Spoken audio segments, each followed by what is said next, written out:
تو ہمیں قمری سال دیا گیا۔ اس کی وجہ مجھے سمجھ آئی 2014 میں جب میں ناروے گیا، اور ناروے میں ہے اینڈ آف دا ورلڈ، شمال میں and of the world Norway میں ہے۔ میں وہاں گیا، اس علاقے میں 2 مہینے سورج نکلتا نہیں اور 2 مہینے ڈوبتا نہیں، تو کیلنڈر جو شمسی ہے وہ فیل ہو جاتا ہے۔ رات ہے لیکن سورج نکلا ہوا ہے، پتہ نہیں دن ہے یا رات، دن ہے سورج نکلا ہوا ہے، پتہ نہیں دن ہے یا رات ہے۔ تو کئی علاقے ہیں ایسے اوپر شمال میں جہاں سورج کا کیلنڈر فیل ہو جاتا ہے۔ ویسے تو نئے سال میں کوئی نئی چیز نہیں، وہی جنوری آ گیا جو پچھلے سال آیا تھا، وہی فروری آئے گا جو پچھلے سال تھا، وہی مارچ آئے گا جو پچھلے سال تھا، وہی سردی ہے جو پچھلے سال تھی۔ کچھ بھی نہیں بدلتا، صرف ہندسہ بدلتا ہے، باقی سال میں تو نئی کوئی بھی چیز نہیں ہے۔ موسم بھی وہی ہیں، دن رات بھی وہی ہیں، بارش آندھیاں بھی وہی ہیں، دریاؤں کی روانی، ہمارے تو دریا خشک ہو گئے، وہی پہاڑوں پہ برف ہے، وہی آبشاریں ہیں، وہی چشمے ہیں، وہی پرندوں کی ڈاریں ہیں، وہی رات کا اندھیرا ہے، وہی دن کا اجالا ہے، وہی صبح و شام ہے، وہی کہیں رونا ہے، کہیں ہنسنا ہے، کہیں دکھ ہے، کہیں سکھ ہے، کہیں ظالم ہے، کہیں مظلوم ہے، کہیں بدکار ہے، کہیں نیکوکار ہے، کہیں دھوکے باز ہے، کہیں دیانتدار ہے۔ ہر چیز تو اسی طرح چل رہی تھی، تبدیلی کیا ہوئی ہے؟ اور کتنے پاگل پن کی بات ہے کہ خوشی منائی جاتی ہے۔ خوشی منانے کی بات تو نہیں ہے، یہ تو 1 سال کم ہو گیا میری زندگی میں سے، میں اپنی قبر کے 1 سال اور قریب چلا گیا، تو بدلا تو کچھ بھی نہیں۔ یہ جنوری شروع ہو گیا، پھر فروری آ جائے گا، پھر چلتے چلتے پھر دسمبر آ جائے گا، پھر ایسے موسم گم ہو جائے گا، اور ہماری زندگی کا 1 سال اور گھٹ جائے گا۔ کچھ چیزیں یاد رہ جاتی ہیں، حادثات، واقعات، باقی آدمی سب کچھ بھلا دیتا ہے۔ اتنی عمر گزار کے ماضی میں دیکھیں تو کچھ یاد ہے، اکثر بھول گیا ہے۔ البتہ پچھلے سال کا جو میرے بیٹے کی وفات کا حادثہ ہے، وہ شاید مجھے موت ہی بھلائے گی، اس سے پہلے تو بھولنے کا کوئی شکل نظر نہیں آتی۔ اس کا وقت تھا، وہ چلا گیا۔ تو 2023 تو میری زندگی میں ہمیشہ ہی مجھے دکھ دیتا رہے جب تک میری زندگی باقی ہے۔ تو وقت ایک بہت بڑی دولت ہے۔ جن جن چیزوں سے وقت پیدا ہوتا ہے، اللہ نے سب کی قسم اٹھائی ہے۔ ہر وہ چیز جو وقت کے بننے میں استعمال ہو رہی ہے، اللہ اس کی قسم اٹھا رہا ہے، یہ بتانے کے لیے کہ یہ جو سانس ہے نا، اب یہ کبھی واپس نہیں آئے گا۔ گئی دولت واپس آ جاتی ہے، گئی صحت واپس آ جاتی ہے، گری عمارت دوبارہ بن جاتی ہے، لیکن یہ جو سانس وقت نے لیا ہے واپس نہیں آ سکتا ہے۔ دن اور رات کتنے بڑے ڈاکو ہیں کہ علل اعلان ہماری زندگی کو کھاتے جا رہے ہیں، کھاتے جا رہے ہیں، کھاتے جا رہے ہیں۔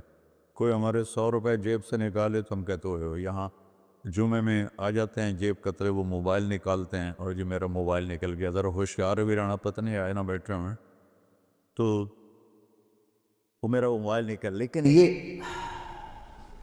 یہ سانس ایک لمحہ جو نکلا ہے، اسے تم واپس نہیں لا سکتے۔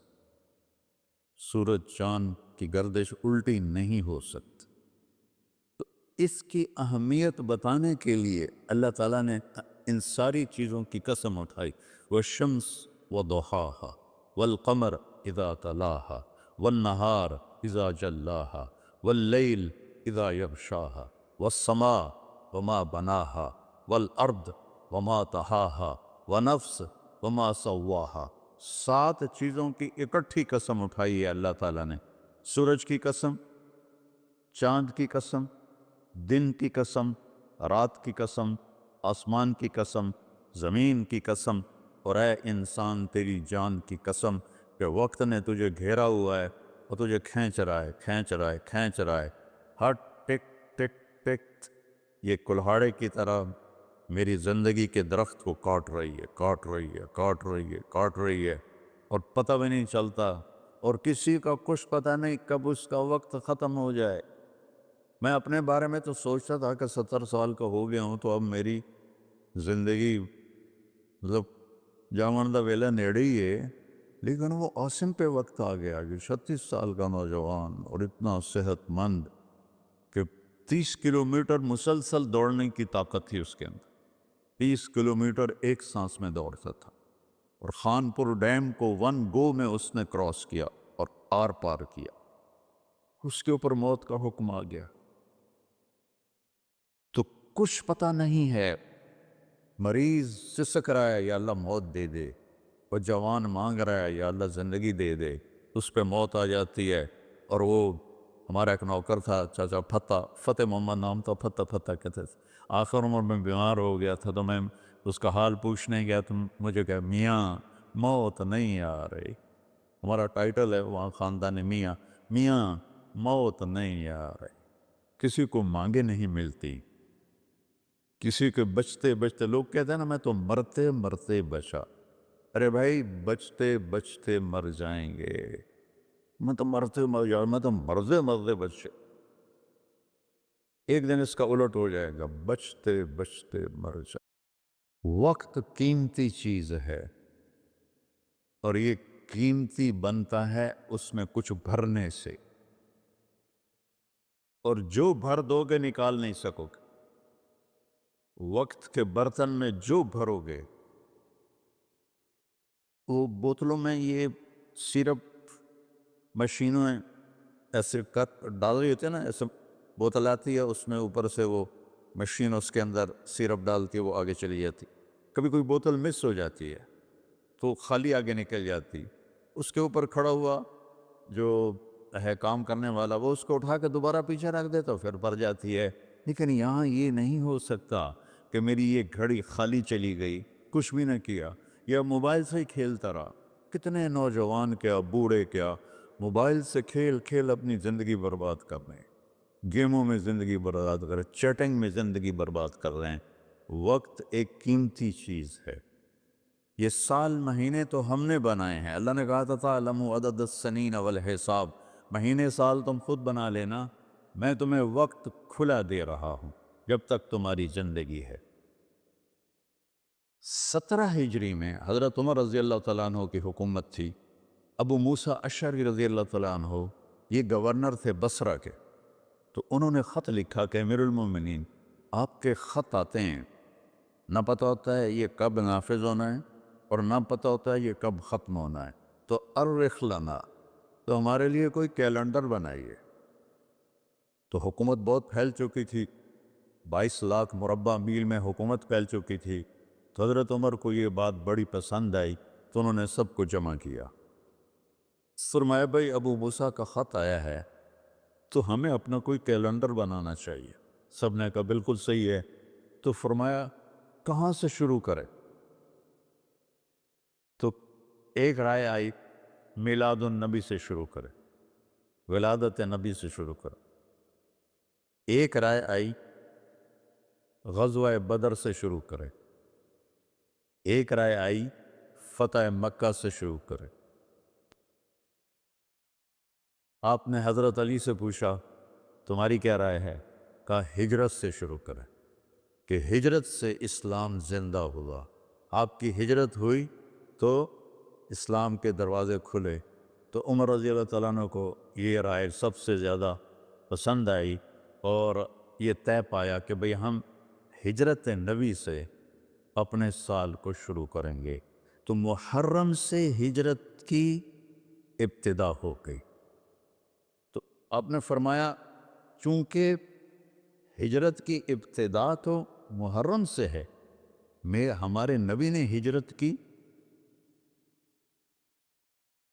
سفر میں جا کر، 27 سفر، تو ہم ہجری شروع کریں گے وہاں سے، اور سال شروع کریں گے محرم سے، کہ محرم سے ہجرت کی ابتدا ہوئی تھی، اور حاجی حج کر کے واپس جاتے ہیں تو محرم پہلا مہینہ بنتا ہے، تو لہٰذا ہمارا جو سال بنا وہ بنا محرم سے شروع ہوگا، اور اس کی جو سال کی جو انتہا ہے، ابتدا، وہ ہجری سے ہوگی۔ اور صحابہ اجازت لے رہے تھے، جا رہے تھے، ابوبکر صدیق نے اجازت مانگی تو آپ نے انکار کر دیا، تو کہا یا رسول اللہ میں آپ کے ساتھ جاؤں گا، آپ نے کہا ہاں۔ حضرت عمر رضی اللہ عنہ نے اجازت مانگی، آپ نے دے دی، تو حضرت عمر رضی اللہ تعالیٰ عنہ نے زرہ پہنی، تلوار سجائی، اور بیت اللہ کا طواف کیا، اور جہاں سارے قریشی بیٹھے تھے وہاں کے کھڑے ہو گئے، کہا بھائی جو یہ چاہتا ہو کہ اس کی بیگم بیوہ ہو جائے، بچے یتیم ہو جائیں، تو یہ میں مکہ چھوڑ کے جا رہا ہوں، جس مائی کے لال میں طاقت آئے اور مجھے روک کے دکھائے۔ ایک بھی نہیں اٹھا، ایک بھی نہیں اٹھا، سارے سہم گئے، دبک گئے۔ میرے نبی سے زیادہ دلیر تھے حضرت عمر، آپ چھپتے گئے۔ حضرت عمر کا فعل سنت نہیں بننا تھا، میرے نبی کا فعل سنت بننا تھا۔ کمزوری کے وقت میں کیا کرنا ہے ہمیں طریقہ سکھانے کے، ورنہ جبریل ایسے براق پہ بٹھاتے اور جا کے مدینے اتار دیتے۔ امت کو سبق دینا تھا، جب تم کمزور ہو تو پھر اس وقت تم نعرے بازی نہ کرو، اپنی طاقت کو حاصل کرو۔ نعروں سے بھی کبھی کوئی قوم فتح ہوتی، اور بد دعاؤں سے بھی کبھی کوئی قوم برباد ہوتی، ہمارے جیسوں کی بد دعائیں۔ تو اپنی اصلاح کمزوری کے وقت میں وہ کرو جو میرے نبی نے کر کے دکھائے، کمزوری کے وقت میں وہ نہ کرو جو بدر میں انہوں نے کر کے دکھایا۔ اس وقت سارا باطل ہم پر چھایا ہو، ہمیں تو ایک جہاز کا پرزہ بھی بنانا نہیں آتا، تو وہ کتنے بے وقوف ہوں گے جو کہیں ہم کو ذرا پرزہ دے ہوئے جو توڑو تو ہی بم سٹنا ہے۔ کیا خیال ہے دیں گے وہ؟ جب تک ہم اپنے وسائل پہ، جب تک ہم اپنے علم میں، دیکھو چائنا والوں نے جا کے انگلینڈ میں علم نہیں سیکھا، امریکہ میں علم نہیں سیکھا۔ ہمارا ہر محکمہ، چاہے وہ فوج ہو چاہے وہ سول ہو، امریکہ جا رہے ہیں، انگلینڈ جا رہے ہیں سیکھنے کے لیے۔ ارے دشمن بھی کبھی سکھائے گا کچھ؟ ہم خود تراشتے ہیں منازل کے سنگ میل، ہم وہ نہیں ہیں جن کو زمانہ بنا گیا۔ جاپان نے کوئی جا کے انگریزی سیکھی تھی، چائنا نے انگریزی سیکھی تھی۔ انگریزی سیکھنا کوئی منع نہیں ہے، ایک زبان ہے، سیکھو، لیکن اس کو بڑائی اور عزت کا معیار بنا لیں، کیا ظلم و ستم ہے یارو۔ اپنے علم میں خود مختار بنو گے، اپنی طاقت حاصل کرو گے، اللہ سے تعلق بڑھاؤ گے، پھر نعرے لگاؤ، ایسے زندہ باد مردہ باد، کیا فضولیات۔ مسجدوں میں اتنا شور مچ جاتا ہے، زندہ باد مردہ باد۔ حضرت عمر رضی اللہ تعالیٰ نے دیکھا دو آدمی مسجد نبوی میں اونچی اونچی بات کر رہے تھے، تو آپ نے ایک کنکر اٹھایا اور ان کو ایسے پھینکا، جب ان کے سامنے گرا تو انہوں نے مڑ کے دیکھا، تو حضرت عمر نے ایسے اشارے سے بلایا مسجد نبوی میں، تو وہ آ گئے، کہا کہاں سے آئے ہو؟ کہا یہ طائف سے۔ کہ اگر تم مدینہ کے ہوتے تو مار مار کے تمہارے چہرے میں خونی کر دیتا، تم نبی کی مسجد میں اونچی آواز سے بول رہے۔ یہاں یہ ساری مسجدیں مسجد نبوی سے جڑی ہوئی ہیں، بیت اللہ سے جڑی ہیں، ان میں نعرے کبھی زندہ باد کبھی مردہ آباد، یہ کیا امت نے طریقہ اپنا لیا ہے۔ سلطان عبد المجید نے جب مسجد نبوی بنائی، جو سیکنڈ لاسٹ تھا ترکی بادشاہ، تو اس نے ساری دنیا سے کاریگر بلائی، ان کو استنبول میں ایک بستی میں ٹھہرایا اور کہا اپنے ہر ہنر والا اپنے بچے کو حافظ بنائے اور اپنا ہنر سکھائے۔ تو سب نے ایک ایک بچہ حافظ بنایا، اپنا تعمیراتی ہنر سکھایا، تو 3000 حفاظ اور کاریگر تیار ہوئے۔ ان کو سلطان عبد المجید نے مدینہ بھیجا اور انہوں نے مسجد نبوی کی تعمیر شروع کی، سارا ہر پتھر پہ قرآن پڑا ہوا ہے جو پرانی مسجد ہے۔ اور جب کوئی پتھر رکھتے تھے اور وہ تھوڑا بڑا ہوتا تھا، اس کے مطابق نہیں ہوتا تھا، تو وہاں نشان لگاتے، اور وہاں بھی تراش سکتے تھے تیشے کے ساتھ، نشان لگاتے۔ جس بستی میں وہ ٹھہرے ہوئے تھے وہاں وہ پتھر واپس جاتا، وہاں اس کی کاٹ تراش کر کے پھر واپس بھیجا جاتا، پھر اسے لگایا جاتا، پھر وہ تھوڑا سا زیادہ ہوتا، پھر وہیں جاتا تھا، اور وہاں جا کے تاکہ ٹھک ٹھک کی آواز میرے نبی کو تکلیف نہ دے۔ میرے نبی تو اپنی قبر میں زندہ ہے تاکہ ان کو تکلیف نہ ہو، تو پھر اس کو واپس لا کے پھر جوڑا جاتا تھا۔ ایسے ہی بیت اللہ بنا، وہ جو پرانا اب انہوں نے گرا کے نیب کر دیا، تو ہر پتھر پہ قرآن پڑھا گیا ہے، ہر پتھر پہ، اور مسجد کا ادب ایسا تھا۔ پھر اس کے بعد یہ نئی مسجد، ہر سال میں جاتا تھا، میں دیکھتا تھا وہ کاریگر سگریٹ پی رہے ہوتے تھے، دھواں اڑا رہے ہوتے تھے، وہ ساتھ تعمیر کر رہے ہوتے تھے۔ نہ وہ عشق میں رہیں گرمیاں، نہ وہ حسن میں رہیں شوخیاں، نہ وہ غزنوی میں تڑپ رہی، نہ وہ خم ہے زلف ایاز میں۔ وہ زمانہ ہی بدل گیا، وہ مسلمان آئے وہ شاک، گئے وعدہ فردہ لے کر، اب انہیں ڈھونڈ چراغ رخ زیبا لے کر۔ تو ہمیں قمری سال دیا گیا، اس کی وجہ مجھے سمجھ آئی 2014 میں جب میں ناروے گیا، اور ناروے میں ہے اینڈ آف دا ورلڈ، شمال میں and of the world Norway میں ہے۔ میں وہاں گیا، اس علاقے میں 2 مہینے سورج نکلتا نہیں اور 2 مہینے ڈوبتا نہیں، تو کیلنڈر جو شمسی ہے وہ فیل ہو جاتا ہے۔ رات ہے لیکن سورج نکلا ہوا پتہ نہیں دن ہے یا رات، دن ہے سورج نکلا ہوا پتہ نہیں دن ہے یا رات ہے۔ تو کئی علاقے ہیں ایسے اوپر شمال میں جہاں سورج کا کیلنڈر فیل ہو جاتا ہے۔ تو 3 گھنٹے کا اوسلو سے جہاز تھا، آگے 5 گھنٹے کا موٹر کا سفر تھا، 8 کلومیٹر کی سرنگیں تھیں، اور پھر آخری بستی مچھروں کی تھی، وہاں سے پھر 1.25 گھنٹہ آگے موٹر کا سفر تھا۔ تو جب ہم وہاں پہنچے تو وہ جون جولائی سورج ڈوبتا نہیں، 1 اگست کو ڈوبنا شروع کرتا ہے، اور ہم 4 اگست کو پہنچے، اور شروع میں بس 1 تاریخ کو ایسے ڈوبتا ہے، ایسے نکل آتا ہے، پھر 2 کو تھوڑا سا وقفہ کرتا ہے، 3 کو تھوڑا سا وقفہ کرتا ہے، 4 اگست کو 20 منٹ کی رات تھی، چونکہ میں 4 اگست کو کیوں مجھے یاد ہے، 4 اگست کو 20 منٹ کی رات، اور ہم وہاں پہنچے تو ابھی ہم نے مغرب بھی پڑھنی تھی، عشاء بھی پڑھنی تھی، اور سورج نکلنے سے پہلے فجر بھی پڑھنی تھی۔ تو یہ ایک انوکھا واقعہ میرے ساتھ آیا ہے جو شاید ہی کسی اور کے ساتھ پیش آیا ہو، یا میرے ساتھ جو ساتھی تھے، وہاں میں بھاگا اور ریلنگ تھی اس کے ساتھ کھڑے ہو کر میں نے اذان دی۔ مجھے اللہ کی مخلوق کو 2 دفعہ دیکھ کے ہیبت طاری ہوئی۔ ایک ماؤنٹ ایورسٹ کو دیکھا کہ وہ پوری طرح ننگا تھا، چوٹی خالی تھی، دیکھ کر میں بالکل گم ہو گیا، جس کے تیر اتنے بڑے ہوں وہ اللہ کتنا بڑا ہوگا۔ اور ایک وہ جب میں اینڈ آف دی ورلڈ پر پہنچا تو اس کا وہ منظر دیکھ کے میں گم ہو گیا۔ میں نے اذان دی، ٹھنڈی ہوا چل رہی تھی، تو میں نے قبلہ دیکھنا چاہا تو چاند سامنے چمک رہا تھا، سورج فیل ہو گیا تھا، چاند چمک رہا تھا، تو آج سمجھ میں آیا کہ اللہ نے ہمیں چاند کا کیلنڈر کیوں دیا ہے، کہ میرا نبی سارے زمانے کا نبی ہے۔